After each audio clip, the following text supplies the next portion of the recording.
নমস্কার, কেমন আছেন সবাই? আশা করি সবাই খুব ভালো আছেন আর খুশিও আছেন। আমি শতাব্দী বলছি দূরদেশের বাসিনীর একটা ছোট্ট ব্লগ থেকে। আর আমি বলছি এডমন্টন, অ্যালবার্টা, কানাডা থেকে। তো আজকের ব্লগটা অ্যাকচুয়ালি ২ দিন ধরে বানানো।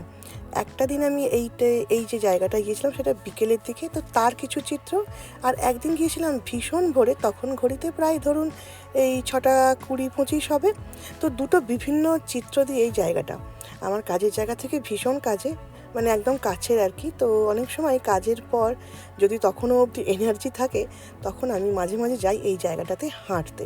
জাস্ট প্রকৃতির মাঝে এক টুকরো আর কি শান্তি খুঁজে পাওয়া বলতে পারেন।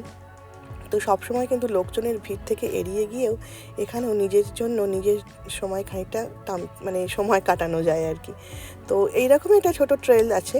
আর সকালের দিকে যাই আমি এই পার্কটারই আর একটা অন্য দিকে, যেখানে একটা আছে বড় কাঠের সিঁড়ি। তো সেই কাঠের সিঁড়ি দিয়ে ওঠানামা অনেকেই করে, তো আমার পক্ষে ওই ১-২বারই সম্ভব, তার বেশি নয়।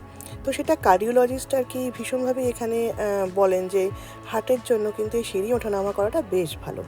আর সকাল সকাল সেখানে পাখির আওয়াজ শোনা যায়, কোনো লোকজন থাকে না, বেশ একান্তে একটুখানি টাইম কাটানো যায় প্রকৃতির সঙ্গে। তো এই দুটো একই রকমের পার্ক, কিন্তু দুটো হয়তো আপনারা আলাদা আলাদা ছবি দেখতে পাবেন।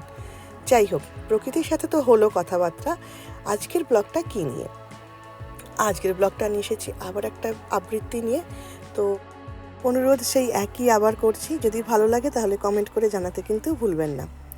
আর তাতে আমাদের বেশ খানিকটা উৎসাহ লাগে, আর নতুন নতুন কবিতা শুনতে কিন্তু বেশ ভালো লাগে, আর আমারও বেশ খানিকটা চর্চা হয়। আর এটা আমি যেটা করি না, সেটা আমার সম্পূর্ণ নিজের ইচ্ছায় আর আমার নিজেকে ভালো রাখার জন্য, ব্যাস এইটুকুর জন্যই করা। কবিতাটি আমরা অনেকবার শুনেছি, অনেক স্কুল কলেজে অনেক কম্পিটিশানে অনেকেই এই কবিতাটি করে থাকে। আর আমার আজকে প্রথম এই কবিতাটি আবৃত্তি করা। শুনলেই বুঝতে পারবেন ভীষণ জানাশোনা কবিতা, আর ভীষণ ভালো লাগে কিন্তু এই কবিতার প্রত্যেকটা লাইন, প্রত্যেকটা শব্দ যেন একদম ছুঁয়ে যায় মনকে। তো আবার সেই কবিগুরুর লেখা, রবীন্দ্রনাথ ঠাকুরের লেখা বোঝাপড়া। মনেরে আজ কহরে, ভালো মন্দ যাহাই আসুক, সত্যেরে লও সহজে। কেউ বা তোমায় ভালোবাসে, কেউ বা বাঁচতে পারে না যে।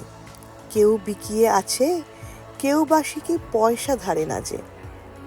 কতকটা যে স্বভাব তাদের, কতকটা তোমারও ভাই, কতকটা এ ভাবের গতিক, সবার তরে নহে সবাই। তোমার কতক ফাঁকি দেবে, তুমিও কতক দেবে ফাঁকি। তোমার ভোগে কতক পড়বে, পরের ভোগে থাকবে বাকি।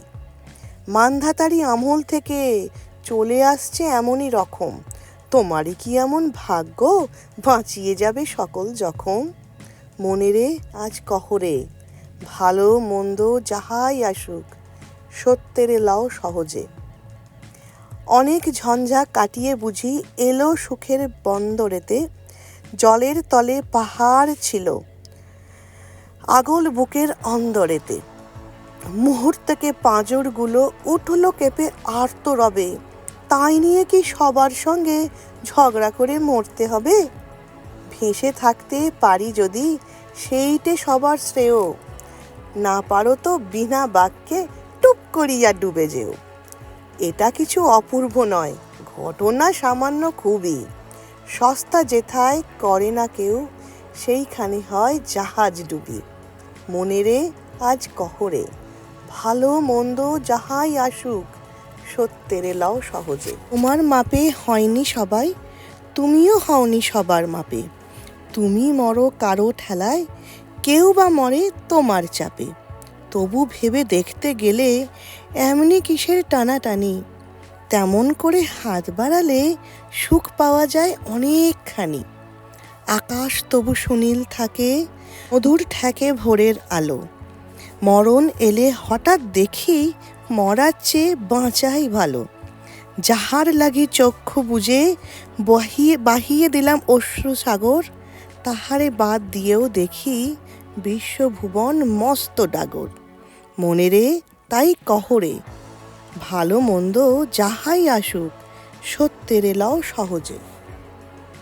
নিজের ছায়া মস্ত করে অস্তাচলে বসে বসে আধার করে তোলো যদি জীবনখানা নিজের দোষে, বিধির সঙ্গে বিবাদ করে নিজের পায়ে কুড়ুল মারো। দোহাই তবে এই কার্যটা যত শীঘ্র পারো সারো। তবু খানিকটা কেঁদে কেটে অশ্রু ঢেলে ঘরা ঘরা মনের সঙ্গে এক রকমে করে নে ভাই বোঝাপড়া। তাহার পরে আধার ঘরে প্রদীপখানি জ্বালিয়ে তোলো। ভুলে যা ভাই কাহার সঙ্গে কতটুকুন তফাৎ হলো। মনে রে তাই কহ যে ভালো মন্দ যাহাই আসুক সত্যেরে লও সহজে। নমস্কার, আজকের কবিতা কেমন লাগলো জানাতে ভুলবেন না। ভীষণ ভালো থাকবেন। আবার দেখা হবে, আবার এরকমই কোনো ছোটোখাটো গল্প নিয়ে, কবিতা নিয়ে, নাচ নিয়ে, আবার অন্যরকম জীবনের স্বাদ নিয়ে। সবাই ভীষণ ভালো থাকবেন। ভালো থাকাটাই কিন্তু সবথেকে বেশি জরুরি।